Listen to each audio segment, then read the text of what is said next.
Assisto Olavo de Carvalho há pelo menos 8 anos. Desde então venho tentando entender sua guerra cultural e sua estratégia para conquistar as pessoas e chegou a hora de contar pra ti. Como Olavo te enganou exatamente com a tática que ele diz lutar contra. Xingue-os do que você é, acuse-os do que você faz. E agora tá muito claro. O Olavo disse isso esse tempo todo para poder usar exatamente esse mecanismo em paz, sem ninguém perceber.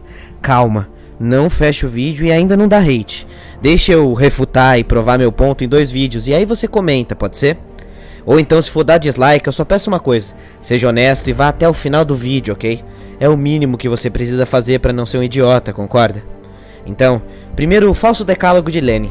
Eu noto que há muito tempo Olavo repete que todo esquerdista usa a tática do Lenin para guerra cultural inspirada no Gramsci.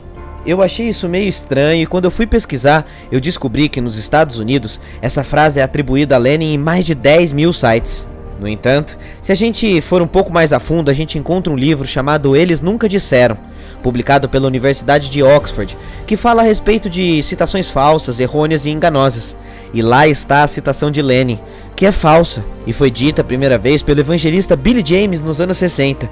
E é provável que disse isso no contexto de Guerra Fria para poder fazer uma caricatura dos russos. E aí com isso eu percebi, opa, então um dos pilares dos argumentos do Olavo são baseados em mentiras da Guerra Fria? Por que ele tá usando tanto isso? Foi só aí que eu me toquei. O genial Olavo criou uma blindagem para a crítica, um escudo desonesto baseado na tal mentira do decálogo de Lenin. O professor entendeu que o Lenin usava essa tal forma de manipulação, e agora é ele quem usa essa forma para te manipular. É infalível. Você já percebeu, por exemplo, que fora quem ama o Olavo e concorda tudinho com ele, todo o resto é uma piada? E já notou que todo mundo que critica o Olavo vai logo pro panteão do desprezo?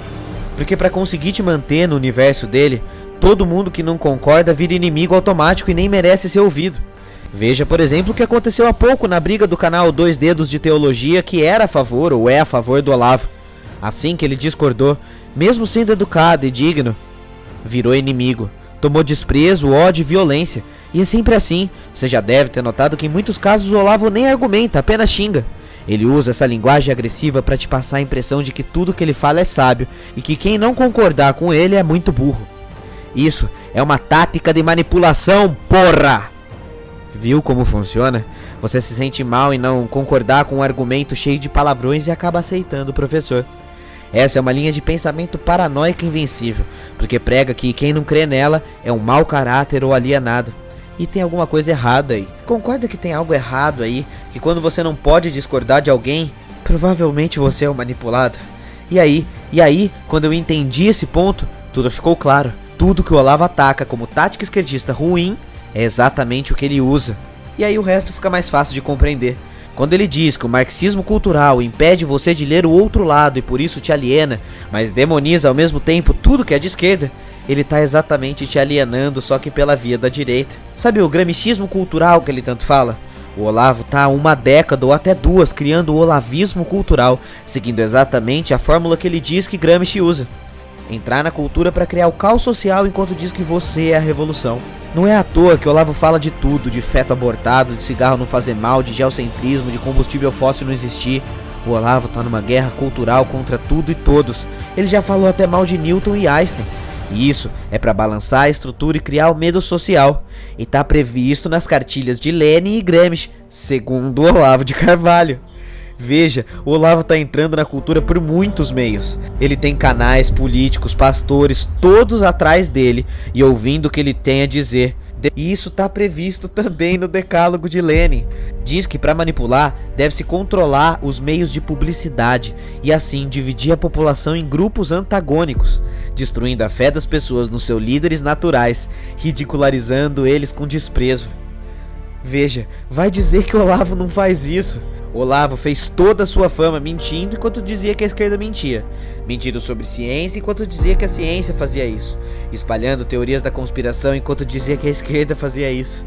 E ninguém percebe isso porque o alinhamento de canais que trabalham essa pauta toda ao mesmo tempo faz com que a bolha Olavo de Carvalho seja impossível de furar. Porque quando você vai pesquisar dentro do nicho e dos canais que você gosta, que são aqueles que apoiam o Olavo, todos vão estar dizendo a mesma coisa. todos vão estar aplaudindo o mestre. E aí você fica tranquilo e com medo de procurar outras críticas, porque aí você vai virar um comunista. A pior das coisas. Entende como o Olavo está impedindo uma galera de pensar? Porque vamos ser sinceros, você já leu Gramsci completo? Leu Lenin? Tem a referência ou o contexto? Ou ficou sabendo disso pelos canais do Olavo ou dos amigos dele? Na biblioteca desses canais, vendem os livros-fonte? Ou você não lê os livros-fonte porque pode virar um comunista? E nas palavras do falso Lenin, segundo Olavo, se você fizer tudo isso enquanto vai botando medo no povo, dizendo que a sociedade quer implantar um tal regime autoritário, quando na verdade você está plantando um regime autoritário, rapidinho você está com o povo na sua mão. Você está entendendo a manipulação? O Olavo de Carvalho tem razão. Checkmate. Aplicando a fórmula que ele afirmou que os outros aplicavam, ele te manipulou. E manipulou uma galera que caiu nesse discurso. O Olavo tem razão. E essa semana ele disse mais uma vez na nossa cara que essa eleição tem gente lutando pela existência física, pela existência social. Só que a gente não tá mais percebendo, porque a guerra na cabeça dele já começou. E a gente vai mesmo querer ser um soldadinho do Olavo.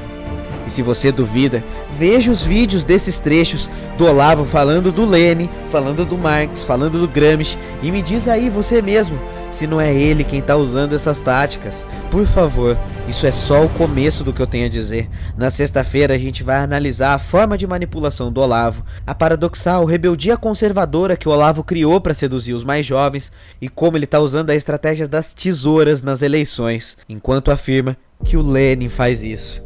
Olavo, amigos, Olavo tem razão. Se você usar as falsas formas de manipulação, você vai manipular pessoas. E para quem duvida do que eu tô dizendo, assista os próximos minutos e confere os links na descrição.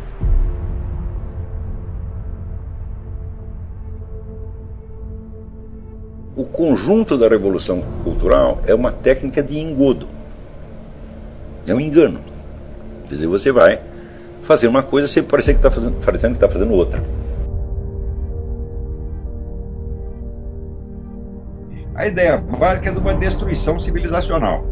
Ou seja, você corroer todos os valores, critérios, símbolos, modos de pensar. Portanto, para isso precisa ter uma ação em profundidade na sociedade. O partido deve estar no comando de toda a vida cultural, social e política sem que ninguém o saiba. Ou seja, isso é uma engenharia da inconsciência. É uma coisa tão inédita que o pessoal do outro lado nem percebeu. Levaram décadas para perceber. Você vê no Brasil, por exemplo. Então, isso quer dizer que a revolução cultural é, na verdade, uma revolução incultural. A revolução cultural só pode dar certo se ninguém entender o que está acontecendo, a não ser aqueles 2 ou 3 engenheiros sociais do partido que estão comandando o processo. Nem os próprios agentes envolvidos precisam ou podem compreender, porque se o agente, né, digamos o militante, está compreendendo o processo inteiro, então o poder do partido já não é mais invisível, se torna visível e ele começa a ser objeto de discussão. E é exatamente disso que se trata, vamos dizer, na estratégia do Gramsci. Então, eles não estavam para brincadeira. Eles falaram: nós caímos do cavalo uma vez, não queremos cair duas, não vamos cair nunca mais, nós vamos levantar disso e tomar tudo. E de fato o fizeram. Só que pelos métodos do Gramsci, os quais são discretos por natureza. Na estratégia do Gramsci, a maior parte da militância. Eu me perguntava assim, será que Antônio Gramsci estava consciente de que com a sua estratégia ele não ia criar uma cultura superior, mas ele ia criar uma situação de imbecilidade coletiva absolutamente desastrosa e que talvez, uma vez consumado o processo, talvez não tivesse